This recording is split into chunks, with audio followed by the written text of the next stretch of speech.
Shedeur. You guys got to be Shedeur. I would love to see Shedeur. It's always game time. I would say I like Shedeur, though. Todd Monken just named Deshaun Watson the starter. And by every account, Browns fans are done pretending they're okay with it. Signs went up, signs got ripped down. But somewhere in the middle of all that noise, there's a version of Shedeur Sanders that nobody expected to see. Not angry, not sulking, smiling.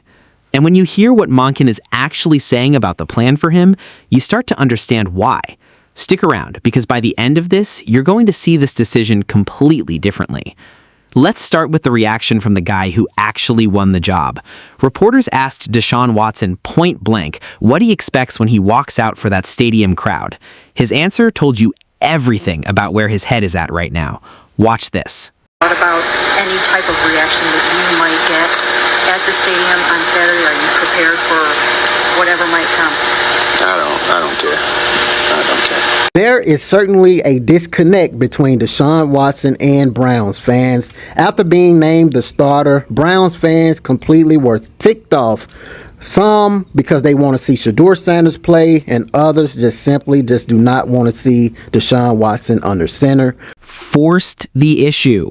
Not given the job, not handed reps, forced it. Sit with that for a second, because it matters more than it sounds like on the surface. If Shedeur Sanders forced his way into a real competition as a rookie fifth-round pick with a starting quarterback sitting on $230 million fully guaranteed, that is not a guy who backed into anything. That is a guy who made a front office change its plan. And the timing lines up with everything Cabot and Fowler have been saying all camp. Watson opened OTAs out in front. Then, according to multiple reporters, he tailed off, and Shedeur closed the gap fast enough that the coaching staff could not justify skipping a real look. That is the actual story behind the headline everyone is fighting about on social media right now. It is not just Shedeur getting a participation trophy competition. It is Shedeur making noise loud enough that Cleveland could not ignore it.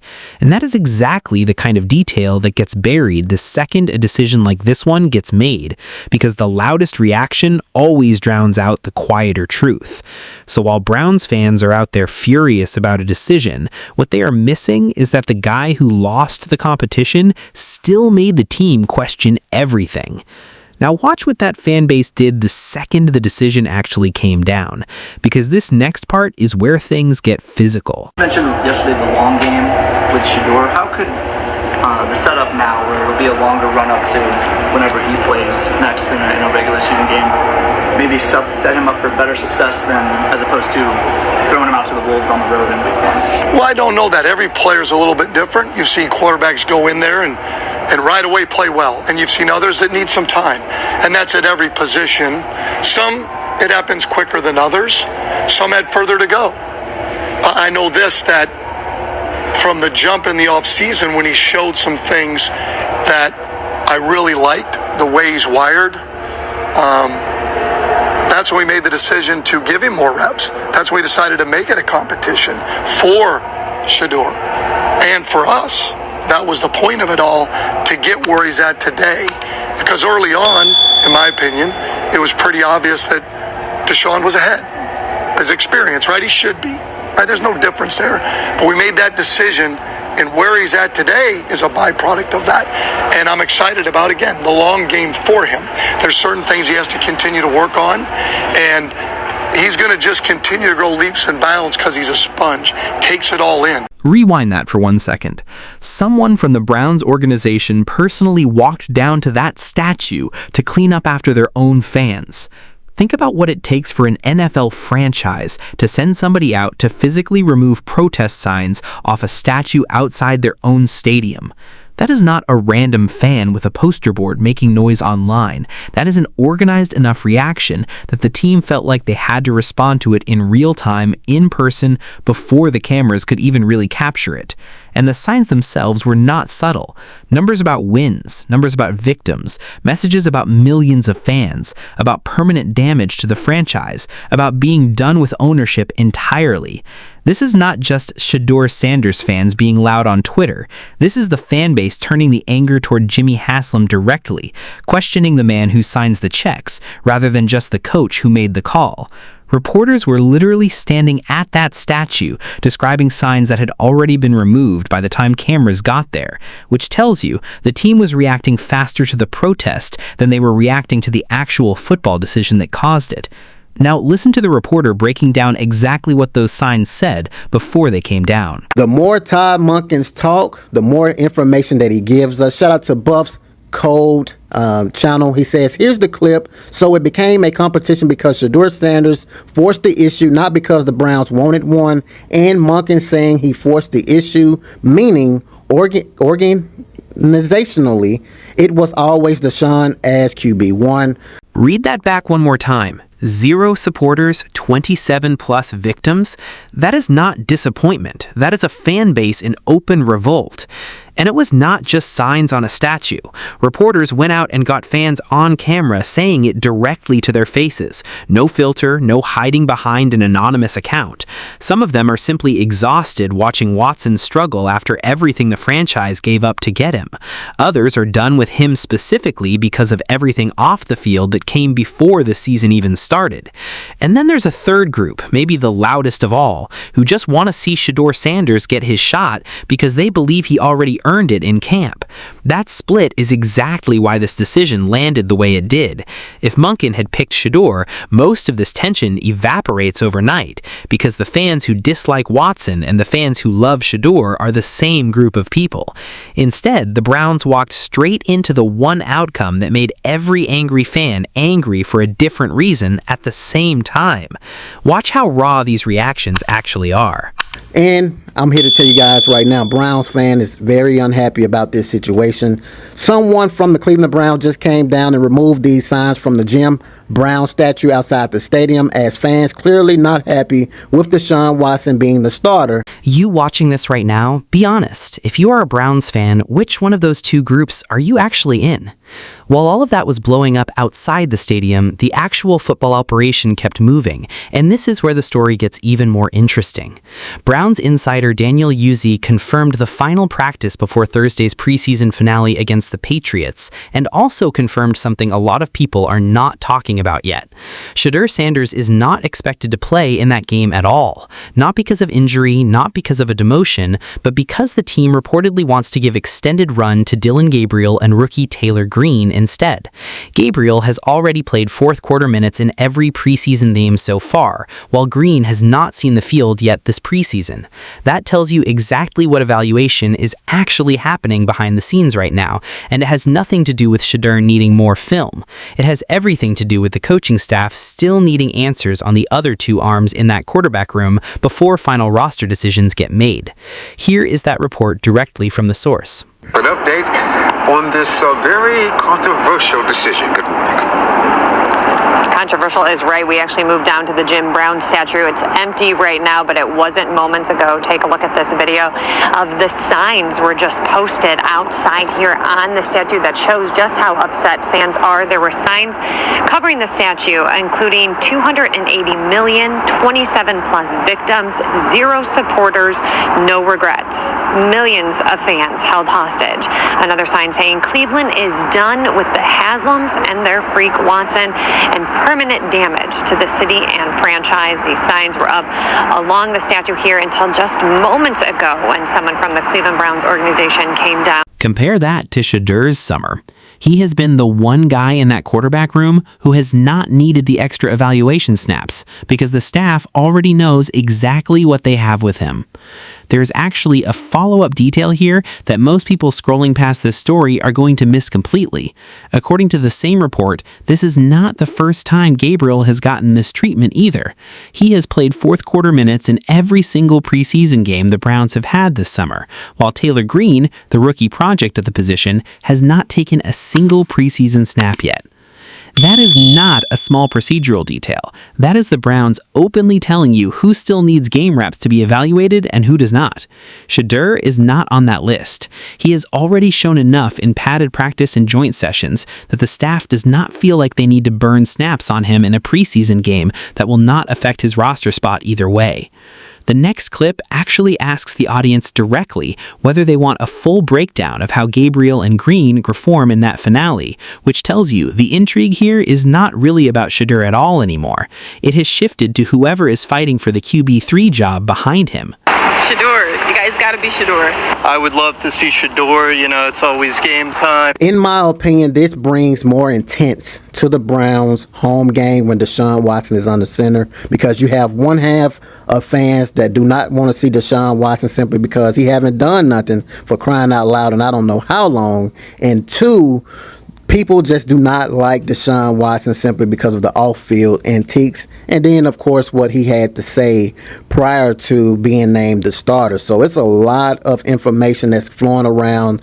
If you were the kind of fan who wants that deeper breakdown on Gabriel and Green, let me know in the comments, because that battle might actually decide who gets traded before the season even starts. And this next stretch of practice is exactly why they already know.